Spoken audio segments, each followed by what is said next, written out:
charged. And oh, you're always supposed to turn your phone off the set. But that, that's okay. We forgive. We're very open. You can answer the phone. could Please get answer. I'm striked. asking you to answer the phone. I want to see who this is. Yeah. Hello?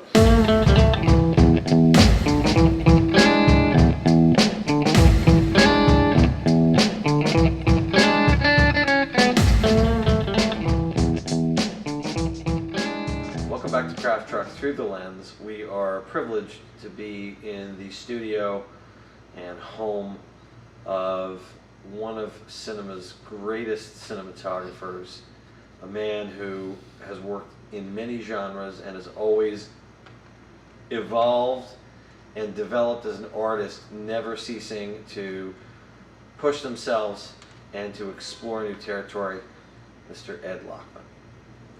Thank you for being here. Thanks for having me. So your father owned theaters? One of my father's first jobs there when he got out of University of Penn, and he worked for my grandfather, and then he owned a movie theater himself in New Jersey. So I was around film my whole life, but I never took it very seriously, and I used to put popcorn, I can't even look at popcorn now, but I used to put the popcorn in the bag as a kid and then go look at movies. But for me, movies were just kind of some, ridiculous escape. I never really saw it very seriously. Then I took a course at a university. I went to Harvard at that point, and it was like film appreciation with You got Dwight into Harvard, McDonald. or what year did you get into Harvard? Oh, God. I was there around 66, 67. But I got in, but I didn't stay. I was there for about a year and a half, 2 years. Why'd you leave? It was the 60s, drugs, rock and roll, and drop out. At what point were you always taking stills? No, I was saying I took this one film appreciation course at Harvard, and then I started to realize that images got on the screen for a reason. They just didn't magically get up there. And so then I started making little Super 8 films, and they were kind of documents or documentaries about different people that I met. And but because of my painting background, studying studio arts and studying art history and whatever, I always thought about painters when I photographed things, about how they would approach a certain school of painting because of a certain social or political position. So, I was in German Expressionism. So when I did Desperately Seeking Susan, the reason the colors are not naturalistic, expressionistic, because I was thinking about Otto Dix, Kirchner. I was thinking about the German Expressionists to create this abstract world. Were you a big German Expressionism Well, fan? I think that was kind of the what I was interested in primarily. When I was in art history, I was primarily interested in German Expressionism, the art between the two worlds. At what point was I'm a cinematographer, or do you even associate that way now? Yeah. I have no problem being a cinematographer. What happened was people saw my little films and they said, hey, will you shoot for me? So I thought it would be an easy way to learn how to make films on other people's mistakes in a way, because the filmmaking process is an expensive process. Yes. So I started shooting for other people all along, making my own little films. I made documentaries. So it was just a great time for me that way. And then I got to work with people like Sven Nykvist when he came to America, because he had to have a standby DP. What did you learn from Sven? Well, how little you need to create an image that looks like you have everything. He always minimized what he did to a certain kind of simplicity that was always a strength for me. And also that he was a wonderful operator. Well, not to jump topics. I don't care. But what came to my mind was there's many shots in the Limey. Two that come to mind. One is the tremendous sequence where Stamp walks back into the warehouse and it all happens off camera. It was scripted that way. Mr. Soderbergh shot it that way. You shot it that way.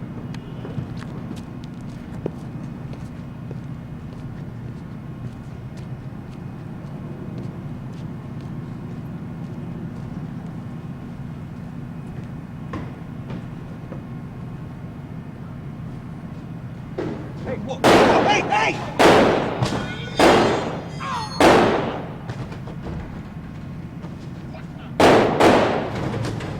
And he walks all the way back, I'm fucking coming, you know, and Right. you just To hold the frame. because it was handheld. Right. And the work there, you just feel it, that it's just perfect.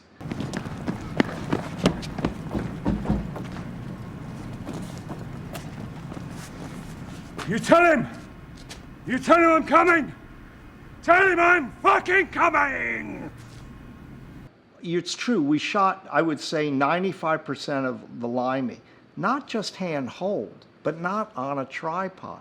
It might be wherever you could place the camera, which today we can do with digital cameras any place. you were doing it with an Erin camera. Yeah, we were doing it with a 35mm camera. And it allowed you to place the camera in a place you normally wouldn't put the camera because of a tripod, you know, because of a hi-hat. And that was Stephen, because Stephen, I think, always conceptually thinks about what images are. And a film like The Limey, we were really referencing John Borman's film Point Blank. Point Blank. Which he's a huge fan of. Yeah, He speaks yeah, on you know, the film noir, the fractured time. Yeah. And then Mike Hodges' Get Carter, which was like the first, Right. you know, noirish, hard-boiled, British yeah. working class kind of film. Revenge plot like, you know, the Terrence Stamp character. So because you have those references, those games you play to create this language. And then the way Stephen played with time. He said it was something he was playing with and out of sight, but never really worked it, was where we would be in one scene and then he would say to the actors, let's just run the lines that we did yesterday in the other scene. I don't know how I'll use it. But he did kind of know. And then he plays with that, intercutting the dialogue from different scenes, and and then also playing the dialogue over the people not talking. Right. And what happens is, which brings up an interesting point about cinematography, is it creates the interior world of the character. And that's, for me, the hardest thing to do. In literature, you can enter the interior world of the character in a paragraph. You can say what the person is thinking. But it's much harder to show place, where you are.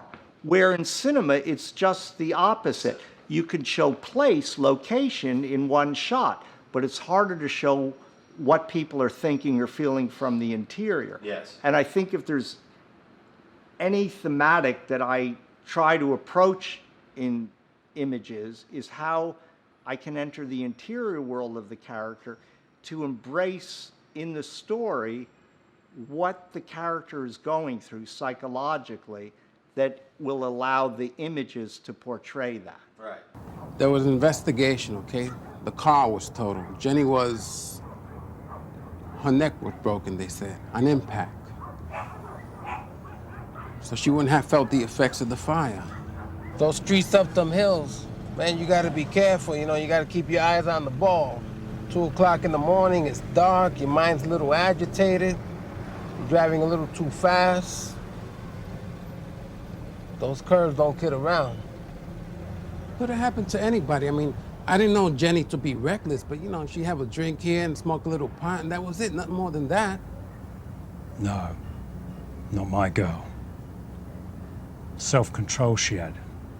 It was a point of pride. It changed our understanding, in North America at least, of what was capable through editing. It was revolutionary. And as one editor friend of mine put it to me, he said he thought that was it. It was going to blow the doors open. American cinema was going to change, and then it really, maybe it's because it's just such a masterpiece of a film. It doesn't feel like its legacy hasn't yet found itself, but the film itself is a masterpiece. There's a sequence where Stamp and is it Leslie Ann Warren? Yeah. Are walking, or they're talking about what happened with his daughter, you know, and it goes from them walking along the boardwalk Right, at night. to this location, that in her apartment, Right. outside and inside and everything. Did you know? How much did Mr. Soderbergh let you in to what he was going to do with this one? He intimated what he was going to try, but I really didn't understand it at the time. It was really the editing process. Was that a little bit of a was it? No, keeping cards close to the chest? No, or? not at all. I mean, Okay. you know, part of making a film is different stages. This is the writing. Right. Like Godard says, a film isn't words, it's images. Point is, there has to be an evolution in how you ultimately, the script is not the final film until you get the actors there, the way you tell the story with the images, and then the final part is the editing and how you construct the story. It's like really the editing is rewriting the story in a sense. I definitely want to talk about the flashback sequences with the specialty made pull down in from Claremont. Two is the close-up of the medium shot actually of Stamp at the beginning sitting smoking a cigarette in the hotel room, which is something that for whatever reason that one photograph comes back to me over and over and over again in my head.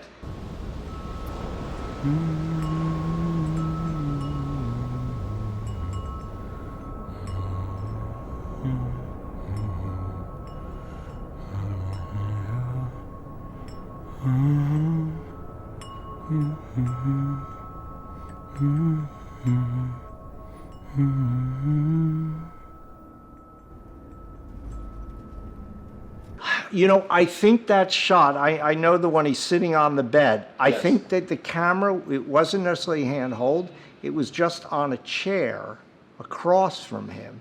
And maybe just the height of the camera, thinking about it, you feel like you as the audience could be sitting in a chair across from him, having that, it's almost like how you, like I'm looking at you and you're looking at me. You feel somehow that the camera is put you in the field of view of that camera as another person. Because, you know, there's thousands of close-ups we shoot, but somehow that close-up affects you because you felt some intimacy with that image. And I think it has to do with that it feels like the height of your eye line of someone sitting across from him in the room. That somehow that camera position puts you in that space of the room in the relationship of him to his thought process, you know? Yeah, no, it was, and you're absolutely right. It's almost like Ozu's, Tokyo Story that. Right, the timer. Yeah, but it's absolutely that. Were there any lights on him? I think I had one light. It's a courtyard building, or he was on the second floor, and I think there was one light on a crane outside one of the windows. And also, I work with the same gaffer for like 30 years, John DeBlau, and we love to light in the way light actually affects space rather than lighting the subject. Connie Hall talked about this from time to time. So we would come in maybe and light a wall that you didn't even see, or maybe you do see a part of it. And that ambient light is what created the light on him. And it feels very naturalistic because that's the way real light would be affected. Instead of saying, oh, I have a movie light, so I'll put the guy in the movie light. So a lot of times when I'm shooting a naturalistic film, I try to mimic many ways that light affects space. Okay, so the pull down, the flashback. Flashbacks are this thing in movies, right? We recently met with Andre Perrick, who's a great cinematographer, and we talked about the flashbacks in Blue Valentine, how subtle they were, that it was really a lens difference. That everything in the modern day was very long, and everything in flashback was wide and close. I see. But so often, you get people doing flashbacks, and they punch up the color, they punch down the color, they desaturate, they oversaturate, they do black and white, every way to make sure the audience knows that it's a flashback. You did something in this movie. You and Steven did something in this movie that really made it feel like it was blurred out memory that it was something that we couldn't quite grasp, that we couldn't quite remember. And this wonderful use of the sound with Cliff Martinez's score with the bells. God, you remember more about this film than I do. No, well, I probably watched it like 20 times. Wow. So just describe. Why don't you describe for us? Well, you know, one always faces the same problems. How do you deal with flashback? And so I was looking for different ways to do it, and I don't know if it was at the time kind of a trend, or I had done it in a commercial. But it was taking the shutter out of sync. And so it's like slit scanning. It's like the film going through, not registered to the mirror. And so the lights would scan. Any highlights would be this blur. Right. Because it wasn't stopping at the right, you know, perf to hold the film. Right. And we just came upon that as an idea of trying to do that. So I took my Arri 3 and took it out of sync, and I don't know, you know, it's interesting what you say, the effect of it was for you, because honestly I can say, you know, as an image maker, a cinematographer, you're always exploring ideas, but you're not quite sure if they're going to work or not for the effect that you're trying, you know?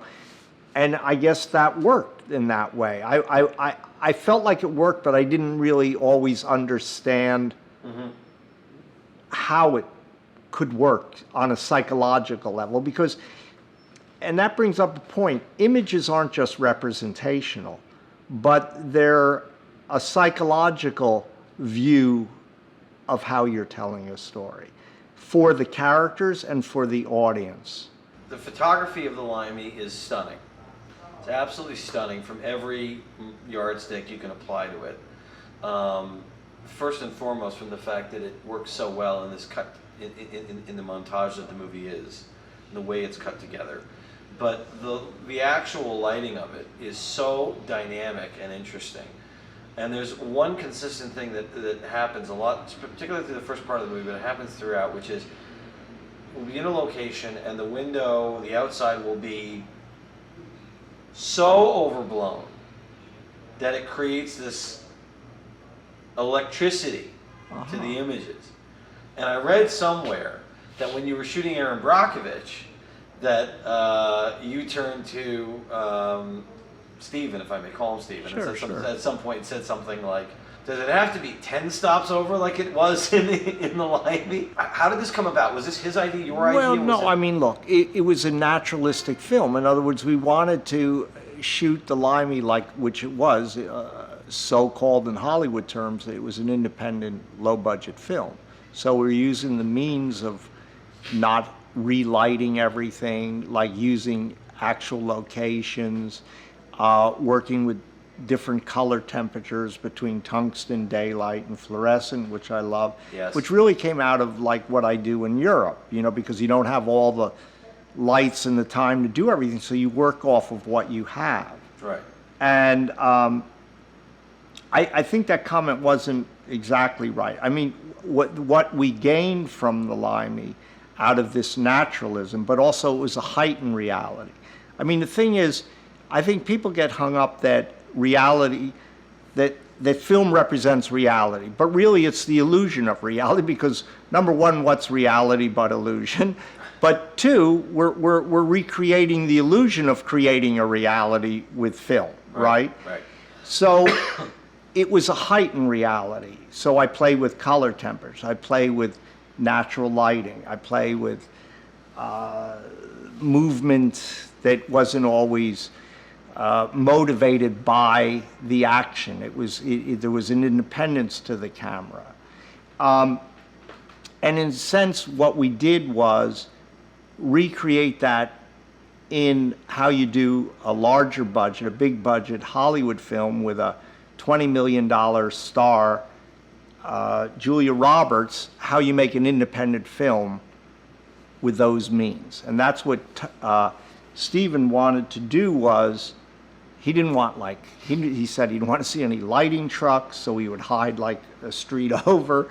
We still had all the apparatus of what you have because everybody needs this, that, and the other thing. You know, the second needs a third, the third needs the fourth. But we did everything possible to reduce the filmmaking process to allow the story to be what was most important. Look, now you may want to, now that you're working here, you may want to rethink your wardrobe a little. Why is that?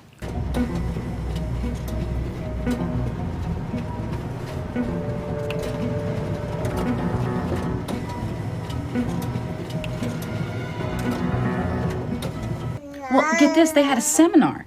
They invited about 200 residents from the area, had it at the plant in this warehouse, telling them all about chromium-3 and how good it is for you, when all the time they're using chromium-6. That document you found at the water board, the one that says about the bad chromium, you didn't happen to make a copy, did you? Of course I did. Well, could I have a look at it? It's the only thing you got? Well, so far, but that place is a pigsty. I wouldn't be surprised if there's more. Yeah, I know how those things are run out of mess. What makes you think you can just walk in there and find what we need? They're called boobs, Ed. How we approached Erin Brockovich, we shot on all real locations that we could, as close to the real locations that the events actually happened, shooting in that town. We shot a lot of times with the real people, like in the town hall meeting. Those are the actual people that were affected by the pollution and the contamination of the water. And I tried to shoot it I didn't, like in the car shots in the day, I didn't use any lights on the car. And it's partly because, you know, a tribute to the film stocks that Kodak was making that were so good that you really could work off of. But it's also knowing how to like balance the negative, you know, and Right.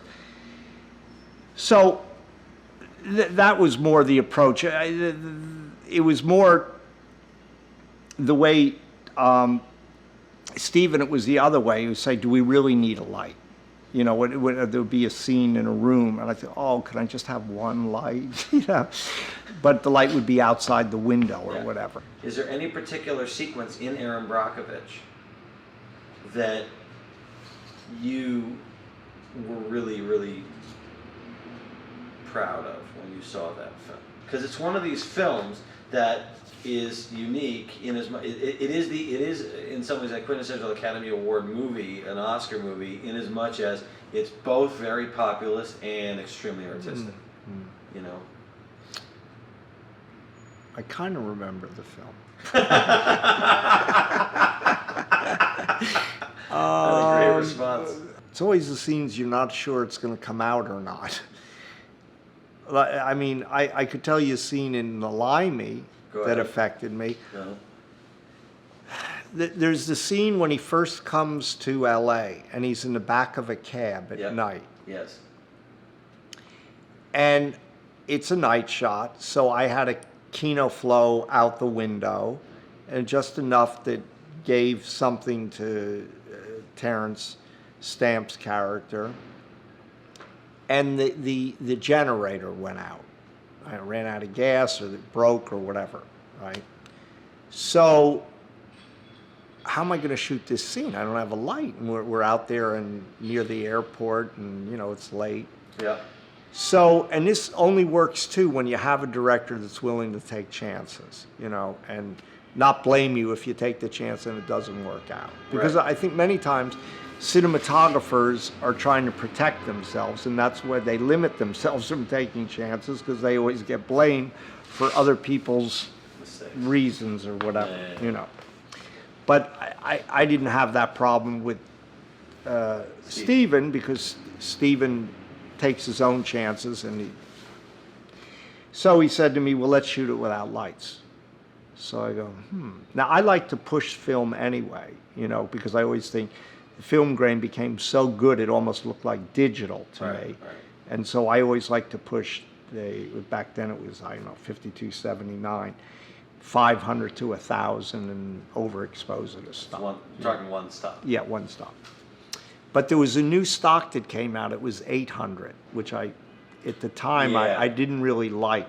But But I had a couple rolls of it. So I pulled it out and I pushed it half a stop. And then I said to Stephen, well, let's shoot it, but at least let's shoot it near windows that have bright lights. So we found like a strip past the airport where there were like a lot of lit windows at night. And we shot that shot. And literally, looking through the viewfinder, I couldn't see if I could see Terrence or not. You know, I mean, he would be there and it would not and whatever. And we got the dailies back. It was the best shot in the film for me. It's a gorgeous shot. It's a gorgeous shot. What's the approach to composition for Ed Lachman, or what? What I respond to. Yeah.